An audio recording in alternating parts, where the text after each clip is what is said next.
लगता है ये सरकार चाहती है कि सोनम वांगचुक जी बेचारे मर जाएं।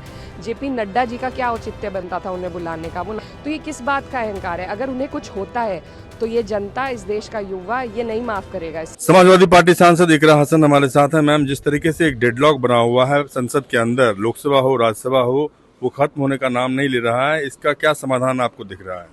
देखिए, समाधान तो यही है कि सरकार को जनता की बात पे आना पड़ेगा और जो इस्तीफा है एजुकेशन मिनिस्टर का, वो आज नहीं तो कल उन्हें करना पड़ेगा।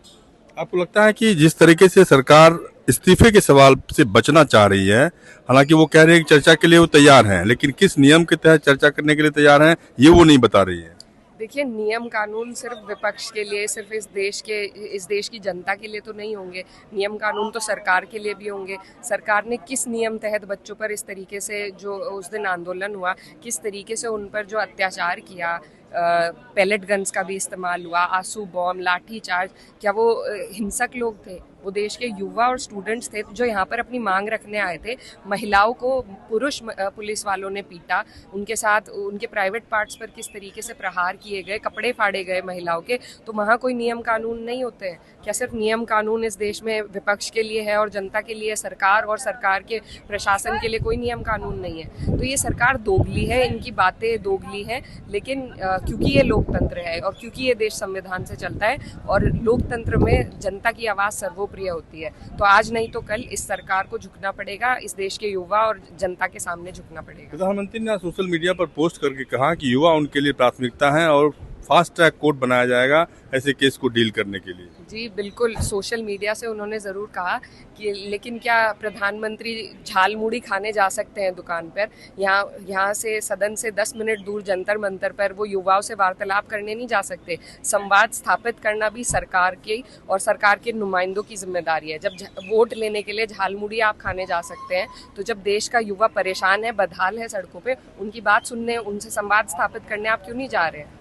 मतलब अंतिम सवाल कि बिना धर्मेंद्र प्रधान के इस्तीफे के कोई बातचीत नहीं होगी, कोई चर्चा नहीं होगी? बिल्कुल।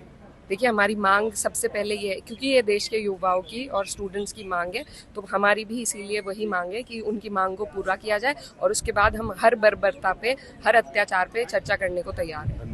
जब 20 जुलाई को जो आंदोलन के मेन लीडर्स थे, जब वो वहाँ मिलने के लिए गए थे, उनको 4 घंटे उनके बर्बाद कराए गए। एक बहुत ही महत्वपूर्ण दिन था, इतने लोग इकट्ठा हुए उस दिन, वो लोग उस दिन भी गए बात करने के लिए, लेकिन उसके बदलाव में सरकार ने क्या किया?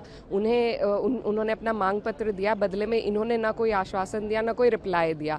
अब जब सरकार का मन करेगा तो कमरे में बुला के 2 लोगों से, अब ऐसे नहीं चलता है। किसी भी धरने या आंदोलन का नियम होता है कि वो जो खुला मंच है, जहाँ पर सब लोग इकट्ठा हुए हुए हैं, जो आंदोलन में सहभागी होते हैं, उनके बीच में कोई भी बात हो तो, और निर्णय भी उनके बीच में लिया जाता है। तो मैं सीजेपी के सभी लोगों के और जितने भी स्टूडेंट्स इस आंदोलन में इन्वॉल्व हैं, उनकी इस बात से सहमत हूँ कि अब जो भी निर्णय हो वो सबके बीच में होना चाहिए। ऐसे कमरे में बुलाकर बिठा लेंगे रोज 4-4 घंटे, तो दुनिया पागल थोड़ी ना है। लेकिन अगर हाउस नहीं चल रहा है, सहमति कहीं नहीं बन पा रही, तो ये तो डेडलॉक का सिचुएशन है, इसमें फिर कैसे? तो ये तो जिम्मेदारी सरकार की है, सदन चलाने की भी जिम्मेदारी सबसे पहले, सबसे बड़ी जिम्मेदारी सरकार की है। विपक्ष अपनी मांग रखेगा, उसमें कहीं ना कहीं तो सरकार को एक कॉमन प्लेटफॉर्म पे आना पड़ेगा। सरकार तैयार ही नहीं है।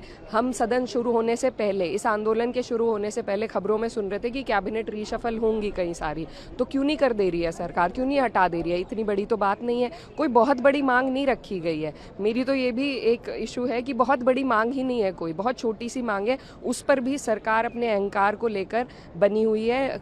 ना बात करने को विपक्ष से तैयार है, ना स्टूडेंट से बात करने को तैयार है। जेपी नड्डा जी का क्या औचित्य बनता था उन्हें बुलाने का? वो ना तो एजुकेशन मिनिस्टर है, ना होम मिनिस्टर है, ना प्राइम मिनिस्टर है। उन्होंने टाइम वेस्ट किया उस दिन, एक इतने महत्वपूर्ण दिन उन्होंने सब स्टूडेंट लीडर्स का टाइम वेस्ट किया। अब दोबारा वो वही करना चाहते हैं, तो बिल्कुल ऐसा नहीं होना चाहिए। और मुझे लगता है ये सरकार चाहती है कि सोनम वांगचुक जी बेचारे मर जाएं, क्योंकि ना तो वो आज तक अनशन पे चल रहे हैं, ना उनसे विपक्ष के लोगों को मिलने दिया जा रहा है, ना सरकार खुद जाकर बात कर रही है। उन बेचारों ने एक लेटर भी दिया है जिसमें वो कह रहे हैं कि मैं सरकार से बात करने को तैयार हूँ, सरकार मुझ तक आए। तो ये किस बात का अहंकार है? अगर उन्हें कुछ होता है तो ये जनता, इस देश का युवा ये नहीं माफ करेगा।